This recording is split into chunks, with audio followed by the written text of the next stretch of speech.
Será que ela vai afetar os mais pobres? Será, por exemplo, que ela vai retirar os direitos, né? Os direitos adquiridos, todos aqueles direitos e conquistas que os trabalhadores tiveram ao longo dos anos? Esses são um dos temores, né? E a mídia toca muito nisso. Ah, mas os políticos, eles estão de fora. Não vai tocar no privilégio dos políticos. Essa reforma, por exemplo, ela é para agradar as elites, né? Ela é para escravizar o povo, né? Vai tirar todos os direitos e os trabalhadores vão ficar vulneráveis. Essas são as perguntas, dúvidas e temores que são lançadas. Será que é isso mesmo? Nós vamos mostrar, antes de entrar mais a fundo, o que os governos anteriores falavam sobre a reforma da Previdência. Tá? É importante a gente ver o que eles assumiam anteriormente.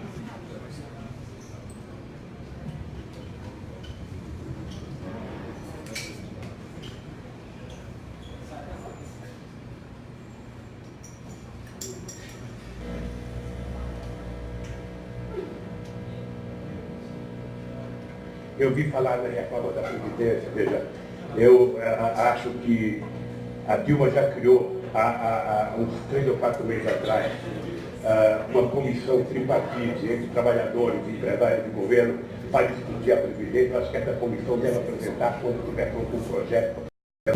Acho que a Previdência de vez em quando tem que ser reformada.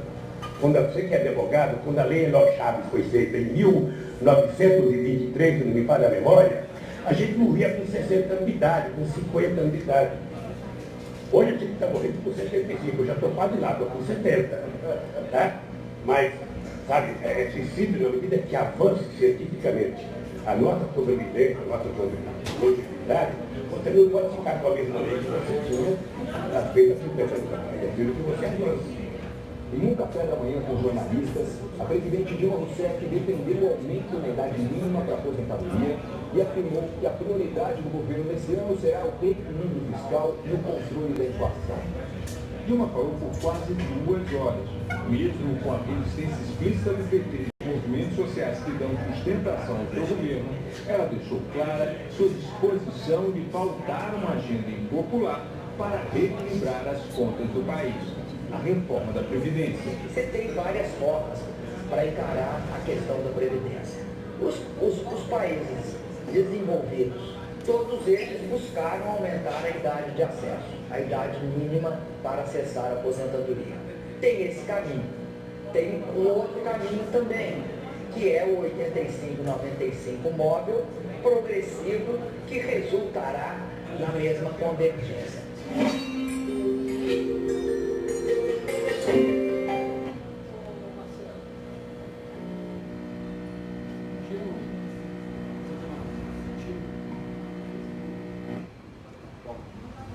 Bom, aí nós vimos os 2 governos anteriores falando sobre a reforma.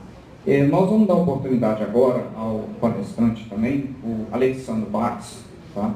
Ele é do Partido Novo, engenheiro civil, e vai estar fazendo uma apresentação da história da Previdência no mundo. Valeu. Meu nome é Alessandro, fui candidato a deputado federal do Partido Novo ano passado, e estamos, junto com a direita da OTS, agora batalhando para fazer informação para as pessoas e mostrar a necessidade das reformas, não só da Previdência, de tudo que precisa mudar no nosso país. Quando é sobre a reforma da Previdência, a gente vai falar um pouquinho sobre a história. O que é a Previdência? Antes de existir o conceito de Previdência, não existia a responsabilidade de cuidar dos mais velhos, era dos filhos. Isso, inclusive, é uma condição natural. Os filhos têm que cuidar dos pais. E existe um interesse econômico nisso. Antigamente, você tinha que cuidar muito dos seus filhos, para que seus filhos fossem capazes de cuidar de você quando ficasse mais velho. E assim sucessivamente. Era uma responsabilidade passada de pai para filho. A partir de 1800, começou a Revolução Industrial, começou no mundo o aumento da riqueza per capita, quer dizer, as pessoas começaram a acumular mais riqueza. E nesse momento começou a ter um aumento da longevidade. As pessoas morriam com 40 anos, 50 anos, ou menos. Eu trabalhei em Moçambique durante mais de 3 anos, e só para vocês terem noção, a expectativa de vida lá é 40 anos. Tá? Então, a evolução industrial e a mudança da expectativa de vida não é igual no mundo, nada é igual no mundo. Moçambique ainda vive numa época em que as pessoas carregam lata d'água na cabeça, não tem acesso a médico, educação, a nada. Pelo menos na região pobre que eu fiquei lá, estava construindo um pouco de carvão na época. Então, esse conceito era para se permanecer igualmente riqueza. Só que o que aconteceu? Por volta de 1673, começou-se um conceito de previdência. Mas esse conceito da França é bem parecido com o que a gente vê hoje. Ele só existia um primeiro indício de previdência para os marinheiros reais. Quer dizer, somente os amigos do rei tinham esse privilégio. O Brasil é parecido, né? Quem ganha dinheiro para a previdência são os amigos do governo.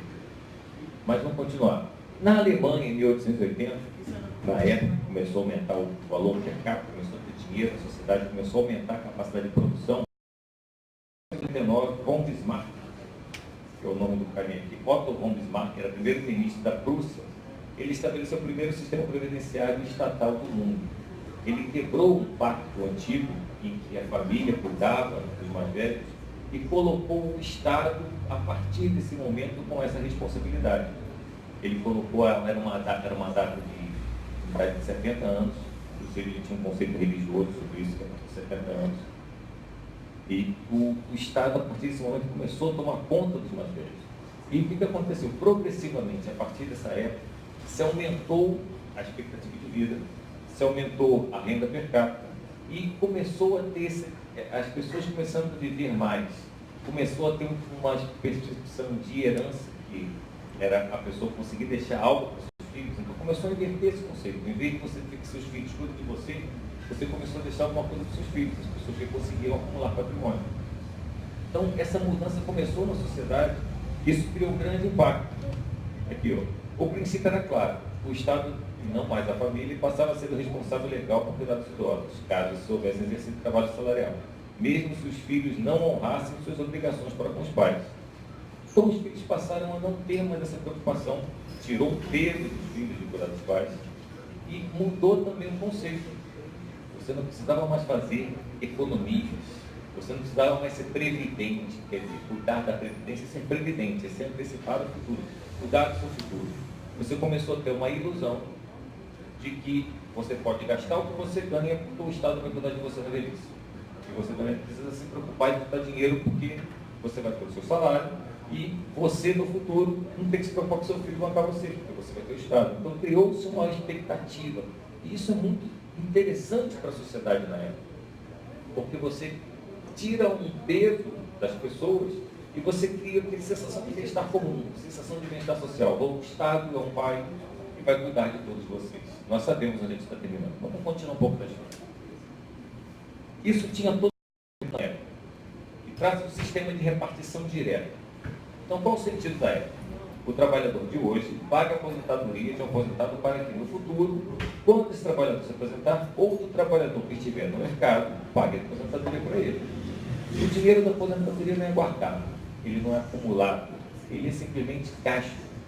Aquilo que você paga na aposentadoria hoje, que é um imposto, você retira do seu salário, não fica para você. Você está pagando aqueles que já se aposentaram. E você tem a expectativa de que quando você se aposentar, as futuras gerações honrem com compromisso e paguem a sua aposentadoria. Então, isso tem um reflexo muito interessante. Primeiro, um reflexo imediato. O dinheiro começa a jorrar. Você começa a tirar dinheiro da sociedade e bancar os aposentados. Então, você não tem aquela expectativa de juntar dinheiro para pagar a próxima geração. Você já está ganhando dinheiro na hora. O segundo é que sobrava dinheiro. O sistema era superavitário, porque você tinha 8, 9 pessoas trabalhando para sustentar 1, 2 aposentados. Então o que acontece? É muita gente pagando, poucas pessoas recebendo. E por pouco tempo, a expectativa de vida era baixa. Então era também lucrativo para a sociedade, lucrativo para o governo. O governo fez um milagre. Ele atendeu a necessidade de todo mundo e ainda sobrou dinheiro para fazer outra coisa. Equação, hein? Só que isso tem um problema. O problema é que isso depende diretamente de uma comissão per capita. Tinha 9 pessoas para cada aposentado. A expectativa é que em 1960 você tenha 1,5. Isso não vai fechar essa conta nunca. Você não vai conseguir ter gente produzindo vindo para pagar a quantidade de aposentados. Isso é uma bomba demográfica. Você tem um problema em que as pessoas vão envelhecendo mais, vão tendo menos filhos, e vai tendo menos pessoas de capacidade produtiva para a quantidade de pessoas que aposentou. Mas isso daí, ninguém está preocupado com o problema futuro. Estou pensando no momento de hoje. No Brasil, a nossa história da Previdência começou em 1923, como já dizia o ilustríssimo presidente preso. Em 1923, Eloy Chaves é considerado o marco inicial da história da Previdência, que estabeleceu a criação da Caixa de Aposentadoria e Pensão. Só que era somente para os ferroviários, quer dizer, só para os trabalhadores de uma determinada área. Mas é o início começa tímido. Depois, na era Vargas, onde teve um aumento disso, então muitas mudanças no contexto. Em 1930, foi criado o Ministério do Trabalho, do Comércio, abolido o sistema da CAPES e criou o sistema de aposentadoria e pensão, e centralizou tudo na mão do Estado. Você acha que o Estado vai deixar dinheiro na mão dos outros? Então, Getúlio, muito bonzinho, pegou para administrar todo o dinheiro. Por quê? Porque sobrava dinheiro. Na hora que você torna isso nacional, você tem um monte de gente pagando, poucas pessoas recebendo, é vantagem. Já mais para frente, na época do regime militar, houve as maiores consolidações das leis trabalhistas. Já teve a criação aqui de salário mínimo, salário família, proibição de diferenciação de salários de sexo. Então, teve várias benesses. Foi criado o Instituto Nacional de Ciência e Seguro Social e o FGTS. O FGTS é um roubo, mas a gente vai falar isso numa outra hora, senão está muito extenso. O FGTS é o governo tirar um dinheiro, ficar na mão dele, de fazer o que quer, e depois dá para você no futuro sem correção praticamente nenhuma. Se ficasse na sua mão, não vai mais, mas tudo bem. E em 1988 tem o ápice desse conceito, onde foi, pela nossa Constituição, criado o conceito de Seguridade Social.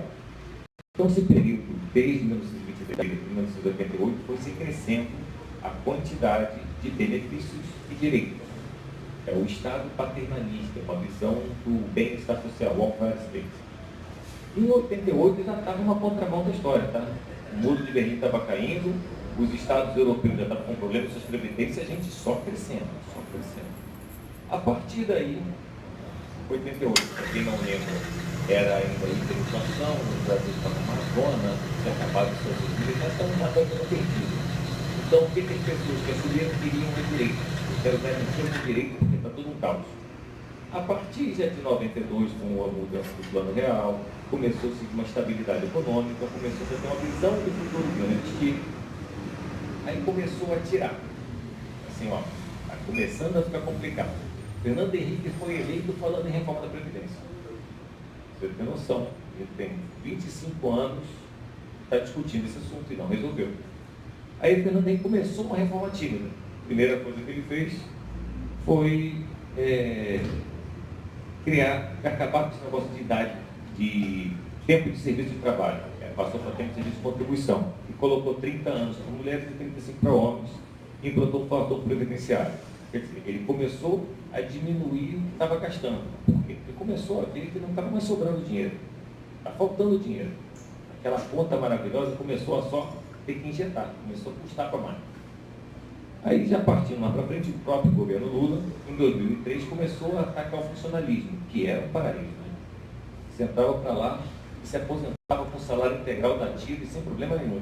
Então, estava tudo resolvido. A partir de 2003, não era mais salário integral. O próprio Lula colocou um teto, os servidores federais, instituiu cobrança de contribuições a pensionistas inativos. O valor altera o benefício, que antes era sempre integral. Então ele começou a tentar achar mais fontes de receitas e diminuir a despesa. Tudo em 2003.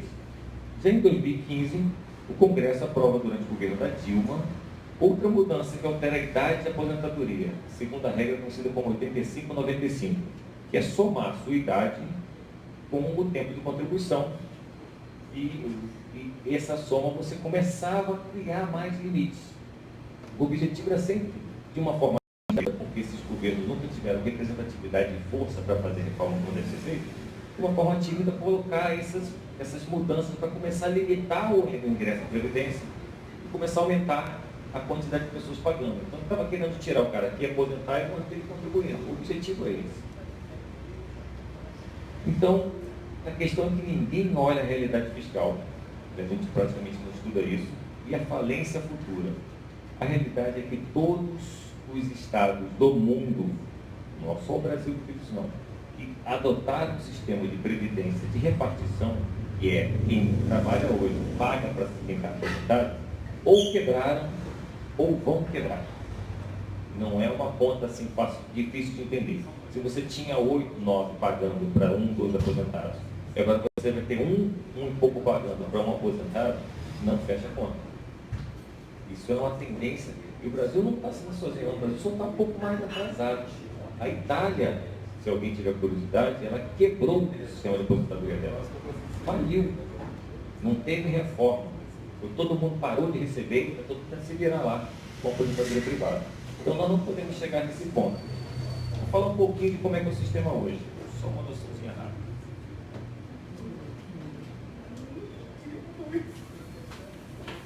Hoje, a aposentadoria, 66% recebe um salário mínimo.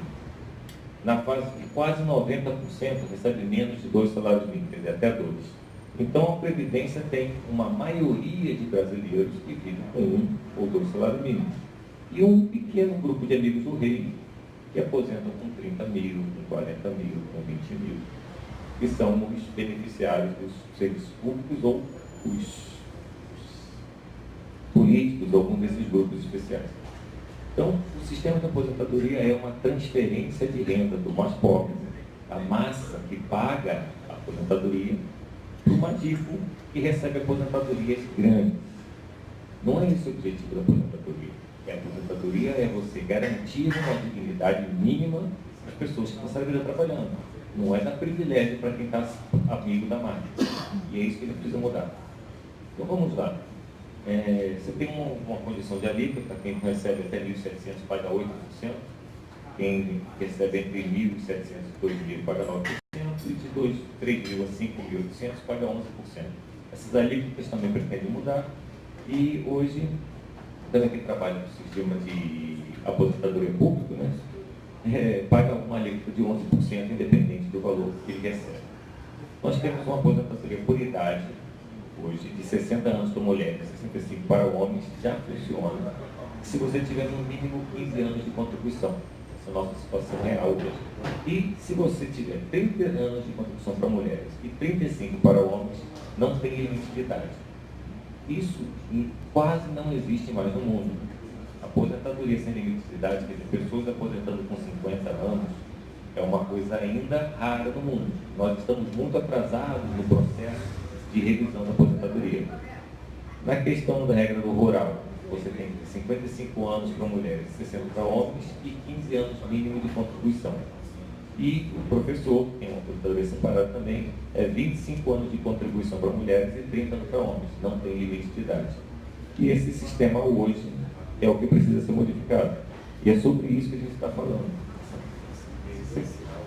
Porque se não promovermos as reformas que precisam, nós não considerar do passado, que na época, há 100 anos atrás, era uma boa ideia, e agora vai levar todo mundo à falência. Vamos lá, dando continuidade à palestra?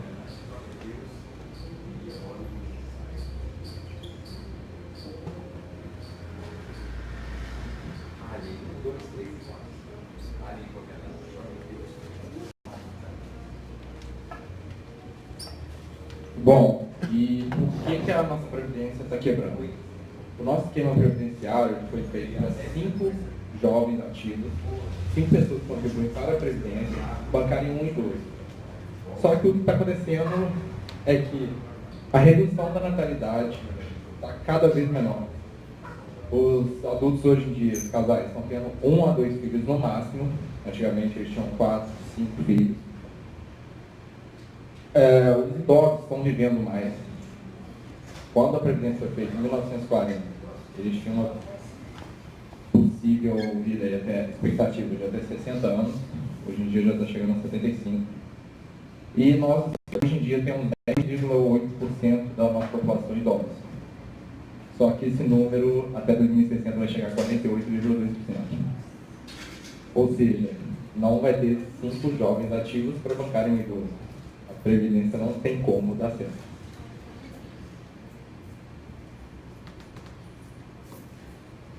E nesse novo projeto de previdência, nessa emenda à Constituição, todos vão estar no mesmo balaio, desde políticos, a militares, ao pessoal do judiciário, todos vão receber até o teto, R$ 5.800.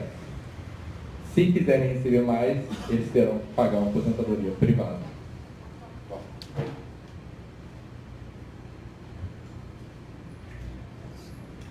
E por que o nosso déficit aumenta? Hoje em dia a gente está devendo 280 bilhões para a Previdência. Até o ano que vem a expectativa era subir para 305 bilhões. Uma curiosidade, não sei se vocês sabem, mas um jovem hoje de 0 a 14 anos já nasce devendo 380 mil para a Previdência. Então, quem tem de 0 a 14 anos já está devendo 380 mil para a Previdência para ela não quebrar. Isso só vai aumentando. A população está envelhecendo, menos jovens estão nascendo. Então, não tem como nosso sistema previdenciário dar certo.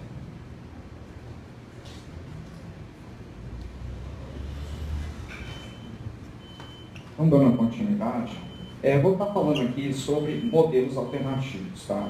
Eu trabalho numa corretora de investimentos e previdência privada. Então, assim, nós somos orientados e treinados para estarem dando os detalhes de outros meios alternativos à previdência social. E muitos desses meios, todos praticamente, lucram e dão mais condições. Então, assim, eu vou estar falando de vários outros e até de algumas previdências, mas eu vou dividir a situação em dois grupos.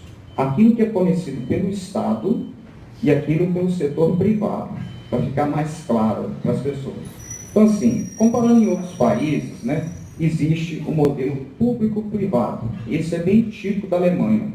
Então, assim, são ideias que talvez possam ser agregadas na Previdência, mas vai depender dos parlamentares no dia 17. O público-privado é o seguinte, o trabalhador contribui, mas a empresa também contribui. Isso é típico da Alemanha. Então, ali há uma soma e agrega a fatura para estar dando o benefício ao trabalhador, típico da Alemanha, como nós falamos.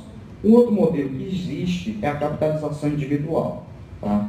Esse modelo, às vezes, tem muitos críticos dele, mas ele é o modelo mais sólido que existe hoje no planeta. Porque você não depende de terceiros e você nem vai ter obrigação de financiar outras pessoas. É você mesmo que contribui para a sua previdência. Esse modelo é típico do Chile, foi lançado na década de 80, mas há outros países que também usufruem dele aqui na América Latina, Colômbia, Peru. E esse é um modelo que, ele é o seguinte, as críticas que existem nele é que alguns trabalhadores, existem trabalhadores sim, que não estão ganhando acima ou igual ao salário mínimo. Eles já estão aposentados e não estão ganhando. Mas por que isso? É porque ele depende da contribuição, não pode parar. Quer dizer, você não pode estar num período e deixar de contribuir, ou contribuir pouco. Então, assim, justamente, ele vai estar lastreado com a sua margem de contribuição durante o tempo previsto. Tá? E existe o modelo híbrido, também existente em outros países da Europa, da África e da Ásia, em que você faz uma combinação da capitalização com a repartição simples. O que isso vai conferir? Nesse modelo, você é obrigado a fazer sua contribuição individual na capitalização e também ao sistema de repartição. Ele, assim, é um modelo que tem algum nível de fragilidade, mas é um modelo que está uma tendência no mundo hoje, porque os povos, de maneira geral, eles ainda têm uma crença que o Estado vai estar protegendo ele. Então, para isso ainda ser melhorado, esse tipo de entendimento, o Estado não tem condição de assumir a população, não é função do Estado, isso ainda demora um pouco a solidificar na cabeça das pessoas. Então, para evitar esse tipo de conflito, outras questões sociais serem levantadas, né? Grupos discutirem isso, então a tendência hoje é muito pelo modelo híbrido. Então, esse modelo que nós falamos é sobre um modelo fornecido pelo Estado. Abaixo dele tem o que é fornecido pelo mercado. E aí é que está. Se fala muito da previdência complementar, que é a previdência privada. é também uma tendência no mundo inteiro orientar aos trabalhadores a fazer uma contribuição. A previdência privada é uma contribuição que você procura ou uma seguradora ou um banco. Tá? Então, assim, você escolhe, porque tem, né, um conjunto de fatores que vão ser taxados na sua contribuição. Então, você tem que escolher um tipo de previdência que tem menor taxa administrativa, taxa de custódia, taxa de aporte, etc. No Brasil, ela é dividida, ela é regulada, ela é dividida em 2 grupos, mas na frente nós vamos voltar a falar sobre ela. E o outro tipo de previdência que também é propício no meio privado é a compra de ativos geradores de renda continuada. Vamos entender isso. Isso é muito comum em algumas gerações atrás e até algumas gerações atuais que fazem. Você comprar um imóvel e lá na frente você usar ele para alugar. Você, no momento que você tiver de velhice, aqueles imóveis que você comprou, você pode ter uma renda de aluguel. Isso ainda existe, né? Esse tipo de situação é você que cria, não tem lei que te obrigue a isso, mas você pode fazer esse modelo. Você pode comprar ações, você conhecendo muito uma empresa, você pode comprar uma ação de uma empresa lucrativa, comprar um debêntures. Debêntures é um título, né? Que a empresa vende, um título que você compra e ela vai te pagar um valor, um juro a mais no futuro. Então, também é uma forma. Tem a commodity que você pode investir, é um pouco arriscado, você tem que estar sempre tendo alguém te orientando entre escolher ações, debêntures e commodity. E cada uma tem um risco diferente. E a renda fixa também você pode investir, e títulos públicos, né? O que é títulos públicos? É o famoso título do Tesouro. É o título do governo emite, e você compra uma quantidade desejada, e lá na frente o governo vai te pagar um rendimento sobre ele. É interessante, né? Porque você fica, de certa forma, lastreado a futuro. Então, esses são os modelos que existem de forma livre, não é obrigado a fazer, mas são modelos que vão te trazer uma renda no futuro. Em caso de velhice, você já não vai estar podendo, com a mesma energia de um jovem, produzir, né? E o outro modelo que existe, que não é considerado previdência, é o seguro resgatável. Tá? O que é isso? É um misto entre o seguro de vida e uma previdência. Na verdade, você paga um seguro para ti em caso de morte, de acidente, em caso de alguma lesão, né? Uma lesão que você não vai ter mais uma recuperação, aí você recebe, você está pagando. Se caso não acontecer nenhum desses sinistros, no final de um tempo estipulado, a média de 15 a 20 anos, você tem uma renda computada dos seus pagamentos e você pode fazer o saque, entendeu? E voltando aqui, nós vamos estar explicando sobre a previdência complementar, que é a previdência privada. No Brasil, em outros países pode ser diferente, mas no Brasil, a forma que foi regulamentada é dessa. Você tem 2 modelos que você escolhe, ou PGBL ou PGBL. São siglas, tá? Que é o plano gerador de benefício livre e o vida gerador de benefício livre. O que ele é, na verdade, tá? Você faz a declaração sua de imposto de renda completa, né? Aquela declaração que a gente que muitos vão fazer agora em abril. Se ela é completa, é aconselhado o PGBL, justamente por causa do modo que é feito os descontos do imposto de renda. Mas se você faz a declaração simplificada, aí você escolhe o VGBL. E aí é a condição quando você vai pagar na hora de você fazer o resgate. E entre essas duas, você pode escolher ou a progressiva ou a regressiva. Então você pode escolher um PGBL progressivo ou um PGBL regressivo e vice-versa. O progressivo é o seguinte: a tributação ela vai diminuindo conforme o tempo que você manter a previdência. Então, muitas vezes o regressivo é até melhor, porque você mantendo com um tempo maior, você chega a ser tributada até 10%, não passa disso. Mas aí você vai ter que manter essa previdência um certo tempo estipulado. A progressiva, não, ela já mantém a base, então você tem uma média que não vai alterar.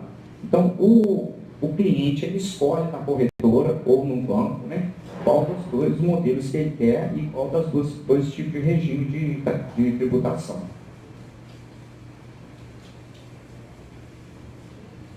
Então aqui, nós vamos estar falando sobre a proposta agora, o que é mais interessante, isso é sobre a proposta da Previdência. Tá? Nós não vamos aprofundar muito o assunto, porque o que acontece? Senão nós vamos alargar muito tempo. E são propostas que só foram enviados à Câmara e, como nós comentamos, pode ser que esse texto vai ter alterações, tá? E é provável que isso ocorra, até porque é muito difícil um texto ser mandado pelo Executivo e ele ser aprovado na íntegra, né? O Congresso tem pessoas de vários tipos de ideias, vários tipos de segmentos políticos, e cada um tem também a sua oportunidade de alterar o texto. O que é essencial, como o ministro Paulo Guedes referiu, é que não seja alterada a essência, porque essa é a parte importante da reforma. Existe uma essência que foi falada aqui, que é a questão de você ter um teto. Não pode tirar esse teto, mas a gente vai explicar essa condição desse teto, tá? A princípio, aí existe uma idade para quem for aposentar por idade, tem um limite. O limite é especificado para homens 65 anos e para mulher 62.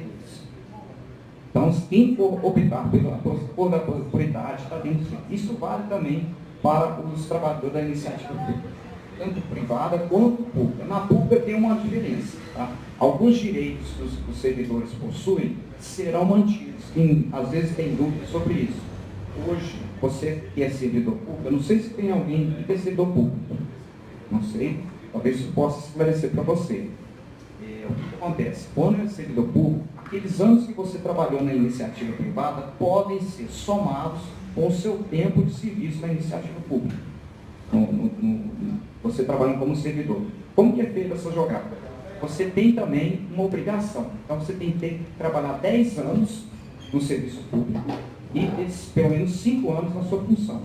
Aí há essa soma dentro de um patamar, e aí você entra, você teria condições de aposentar por idade. Isso é o que não vai ser alterado isso. Agora, pode, de alguma forma, os parlamentares fazer algum tipo de alteração. Não podemos especular que não vai haver. Tudo vai depender deles. Agora, caso você opte por tempo de contribuição, aí que está o ponto. Existe o seguinte: se você quiser aposentar com 20 anos de contribuição, no projeto está 60% do benefício que você vai receber. Agora, o tempo de 40 anos de contribuição é 100%. O governo estabeleceu esse critério, entendeu? É para dar uma certa liberdade, mas ele tem um custo por Estado. Agora, existe uma situação ainda que talvez possa ser interessante. Imagine que você não queira aposentar com 40 anos de contribuição. Imagine que você queira deixar mais para frente um pouquinho. Aí você entra numa situação interessante que é explicada aqui no gráfico. A cada 2 anos, a cada 1 ano é crescido 2% a mais no limite do teto. Então, se você aposentar depois de 40 anos de contribuição, talvez é mais interessante, você vai começar a ganhar acima do teto. Entendeu? Porque isso para o governo é bom. Porque você está contribuindo e o governo não está te pagando. Mas, por outro lado, você consegue até mais na frente ter um ganho maior em torno disso. Isso tudo são propostas que estão no projeto da reforma. E aí, a partir disso, existe a questão da transição também que é discutida, tá? O modelo hoje ele vai ter um limite de teto, como nós mencionamos, mas assim, isso tem a forma que vai ser aplicada. Vamos supor, quem está aposentado hoje, quem tem parente aposentado, a reforma não vai alterar o que já está estabelecido. A pessoa já aposentou, não tem que alterar o direito dela. Agora, para nós que estamos contribuindo, existe a opção da gente não alterar, mas a gente vai passar por um processo de transição. Tá? Isso vai ser estipulado. O texto prevê algumas condições, há discussão em torno disso. Existe a transição a partir de um sistema de pontos, a partir de um sistema de pedágio e também uma idade mínima. Mas esse sistema de transição vai durar 12 anos. É normal em outros países do mundo. As reformas geralmente costumam ter um tempo de transição de 12 anos. É um tempo que há uma adaptação, ela vai ser gradual, aí sim vai ter essa transição. E existe até uma situação dentro desse processo de transição, que é você optar livremente, o governo não vai te forçar, você optar por escolher a sua previdência ser transformada para uma capitalização individual. Então, assim, fica essas alternativas. Se esse texto passar na reforma, daqui a 12 anos vai haver essa opção. Você pode escolher, ou você quer continuar no regime de partição, ou você entra no regime de capitalização. E aí há essa polaridade aí, o regime de capitalização e de repartição. Isso vai depender muito se esse texto vai entrar na reforma, tá? Se vai ser aprovado, né? Porque está na reforma mais frente da aprovação dos parlamentares. Existem críticas, mas todos os estudos econômicos revelam que o sistema de capitalização é um sistema com baixo risco. Ele é semelhante à previdência privada, porque você está pagando para manter a sua previdência. Você não está dependendo de ninguém. Quem faz o seu protagonismo é você mesmo. Ele é mais seguro e ele evita do Estado ficar toda hora ter que remexer na previdência. Então nós temos uma ideia. A previdência do Chile é exatamente nesse modelo da capitalização. Ela foi feita na década de 80 pelo general Pinochet. E ela não houve problema de quebra, alguma crise. O que aconteceu nela foi que relatamos foi o quê? Pessoas que contribuíram pouco ou tiveram algum tempo trabalhando informalmente e aí não contribuíram, elas, quando foram fazer a sua aposentadoria, oficializar ela, acabaram ganhando menos que o salário. Aí, na época, a presidente Michelle Bachelet, né, fez um projeto, um pilar solidário para tentar sanar esse problema daqueles que estão recebendo menos. Mas isso só foi feito por ela por causa dessa situação. Porque se a pessoa fizer a contribuição e não interromper, ou fizer uma contribuição que não seja baixa, ela vai ter a sua garantia lá na frente. E o que vamos falar agora é sobre uma questão que é muito comentada também. Hoje todo mundo sabe que o Brasil está com 13 milhões de desempregados. Isso é uma herança, né, dos governos anteriores. E isso está afetando a nossa economia gravemente. Muitas pessoas estão paradas, sem produzir. O país está tendo um PIB cada vez menor. Temos também 36 milhões de pessoas vivendo a nível de miséria no país. Então veja bem, o Brasil tem 207 milhões de pessoas, está quase perto de 208 milhões.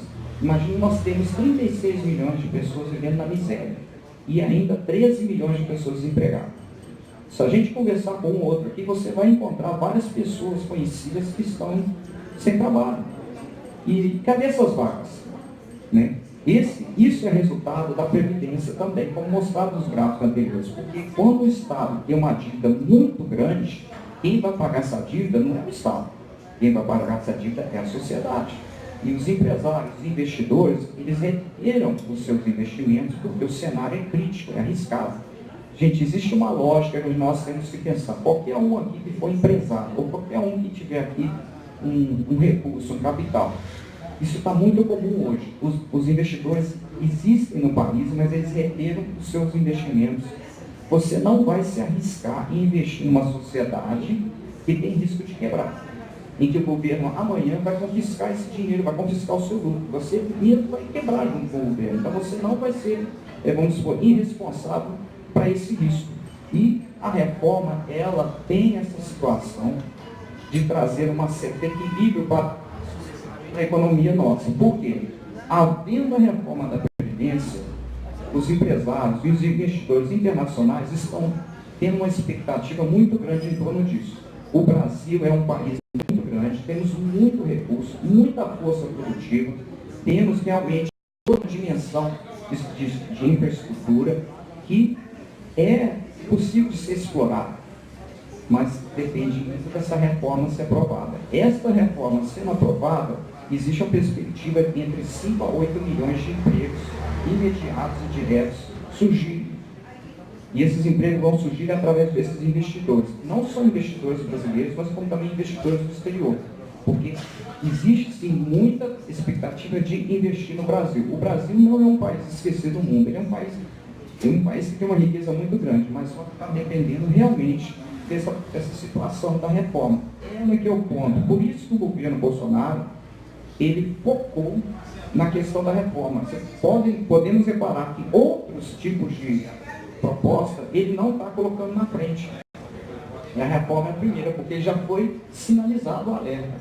O seu governo não tem condição de continuar se não passar pela reforma da Previdência. Então é essa questão que queremos deixar a todos, oportunidade, tá? E no mais, qualquer referência, dúvidas que quem tiver aqui, a gente está disponível para estar respondendo. A insegurança que existe com relação à reforma da Previdência é aquela sensação de que estamos tirando direitos. E isso faz parte da propaganda das pessoas que são contra, porque eles ficam estimulando esse conceito de que estão tirando o direito do trabalhador. Eles estão usando os trabalhadores como massa de manobra, porque quem mais vai perder a partir dessa reforma da Previdência são eles, de duas formas. Primeiro, quem vai sofrer mais o impacto da reforma da Previdência são os amigos do Rio, que têm uma aposentadoria muito alta e aposentam muitos novos. Naquele índice que eu mostrei, que quase 90% aposenta com 2 salários mínimos, desses, mais de 50% já aposenta por idade, já aposenta com mais de 62 anos. Então, para esse trabalhador, que é a massa do Brasil, não vai mudar tanta coisa assim. Vai mudar sim, você vai ter mais um pouquinho. Mas não é como se você fosse aposentar com 52 anos, como acontece com muitos trabalhadores que estão na parte mais alta da sociedade. E esse é o primeiro ponto. Eles vão sofrer mais. O segundo ponto é estratégia. O que acontece? Eles sabem que tudo que quem hoje está na oposição, e até ano passado era governo, eles sabem que eles não fizeram o que tinham que fazer. Tanto o Lula, quanto a Dilma, quanto o próprio Fernando Henrique vem falando em reforma da Previdência há muitas décadas e não implantaram. Eles sabem que se o governo Bolsonaro fizer reformas, ele vai destravar a economia, vai aumentar o investimento, aumentar a geração de riqueza e criar uma percepção na sociedade de que as coisas estão dando certo. O time que está ganhando não se mexe. Quer dizer o quê? Se eles permitirem que essa reforma corra corretamente, e é o que deveria ser o melhor para o país, eles vão perder a oportunidade de ter uma boa condição de eleição daqui a 4 anos e retomar o poder. Então, a estratégia, eles vão fazer o possível para estragar o país por causa do egoísmo de voltar ao poder. Se a gente não entender que estamos vivendo uma situação de conflito e que tem pequenos grupos que preferem sacrificar uma nação para voltar ao poder, nós não vamos conseguir entender essa luta. Eles não estão interessados no direito do cidadão comum, nem do povo que ganha o salário mínimo, não. Eles estão vendo seus próprios interesses. Ok. Caso alguém tiver uma dúvida, bem esclarecido, e aí, pessoal de trás, a data vai ser dia 17. Isso mesmo. Agora sim, começa a votação, né? Vai depender muito dos parlamentares. Isso certamente vai ser demorado, não vai ser assim, né? Dia 17 fecha tudo, não. Certamente isso aí pode ter muita discussão, né? Sim. Faz na Câmara, depois segue para o Senado. Então vai começar no dia 17. Agora a gente não tem a perspectiva exata se vai continuar, né? O tempo, né? Que vai finalizar. Deusemar, é só uma questão. Eles estão batendo muito na questão, principalmente a mídia, né? Acho que é para esclarecer, na questão dos devedores da Previdência. Então você tem empresas, grandes empresários que devem a Previdência e, de certa forma, aqueles que estão contra ela utilizam disso de argumento. Né? O tempo todo para falar, não, mas tem que cobrar quem está devendo. Né? Então, se eu cobrar as grandes empresas, com esse dinheiro eu consigo saldar a Previdência. Isso aí é o seguinte, como nós demonstramos ali, a dívida e o rombo da Previdência é altíssimo. Mesmo havendo devedores, existem sim muitos devedores da Previdência, mesmo eles ficando, não vai ser possível saldar o rombo. Vou explicar uma coisa sobre os devedores da Previdência que também as pessoas não percebem. Esses devedores da Previdência não começaram a dever esse ano, não. Ou certo que eles começaram a dever em 2019. O governo anterior está no poder, esteve no poder durante mais de 10 anos. Por que eles não cobraram? Se era só isso, é só cobrar e estava resolvido, por que eles não fizeram? A maioria dos grandes devedores são os amigos do rei, têm influência na política, utilizam dessa influência para fazer uma coisa chamada refis, que é um refinanciamento. O que acontece com a dívida? Vou explicar de forma bem simples. Eu sou uma empresa e tenho que pagar uma fortuna para a Previdência. Eu não pago, pego esse dinheiro que eu deveria pagar e utilizo para gerar o capital da minha empresa e para reinvestir para ganhar mais dinheiro. Compro um político ou um grupo de políticos para postergar esse pagamento durante décadas. E não tem mais jeito dessa dívida estar fortuna, ou eu consigo, pagando 10% dessa dívida ou menos, ou ele compra os políticos, corrupção ativa mesmo, ou eles simplesmente abonam essa dívida, ou eles refinanciam para mais de 20 anos. Por quê? Porque o capital que eu pagaria a Previdência, eu estou usando na minha empresa. Por que eles fazem isso? Porque eles não são cobrados. Por que eles não são cobrados? Porque eles estão lá dentro da máquina. Se fosse tão fácil falar cobre os devedores, por que eles não cobraram? Eles passaram décadas lá, desde o Fernando Henrique até o final da Dilma. Eles podiam ter resolvido o problema. Isso é uma desculpa. É uma desculpa porque o próprio sistema favorece o devedor, quanto mais que está escrito na reforma da Previdência, que vai ser colocado ferramentas para impedir que esse devedor veja como vantagem estratégica de dever Previdência. Eles vão mudar as leis para que, se começar a dever a Previdência, seja desvantajoso, porque as multas sejam maiores, ele não tem acesso a refis, ele não tem essa condição de se aproveitar da máquina. Então nós não podemos nos enganar essas pessoas que falam que passaram a vida inteira no poder e que agora vão fazer isso que resolve. A maioria não vai, porque eles já refinanciaram. Você paga em 20. Fazer é que isso não seja mais vantajoso, porque o crime depende de uma oportunidade e vantagem e risco. Oportunidade quer dizer, você tem uma chance de cometer o crime. Vantagem é mais vantajoso fazer isso do que não fazer. E o risco é, qual o risco que você pega? Se eu fizer e tiver um risco pequeno, você pega, eu vou fazer. Ah, o risco é grande, não, melhor não mexer com isso. Então, é tudo vantajoso para quem deve. Os grandes devedores, porque o pequeno devedor se arrebenta. Agora, o grande devedor que tem influência dentro do legislativo, ele compra os políticos, ou são eles mesmos, e eles fazem as leis. Só para vocês lembrarem, há pouco tempo atrás, os políticos mudaram as leis para poder impedir que seus partidos tivessem cassação por causa de um problema com a Receita, em que todos os diretórios municipais não cumpriam uma legislação da Receita Federal de fazer um documento. Eles iam levar graves problemas, eles mudaram a lei. Falaram, não, é simples, a gente muda a lei e limpa a nossa barra. Então, para eles fazem o que querem. Sempre foi assim. Nós queremos é mudar a regra do jogo. Alguma dúvida aí? Alguma dúvida, caso alguém queira, que a gente está disponível aí. Agradeço a oportunidade a todos que estiveram presentes, que acompanharam, que tiveram suas dúvidas, né? E, no mais, agradeço também ao Espaço Excalibur pela ceder do local e o equipamento para nós. Muito obrigado a todos.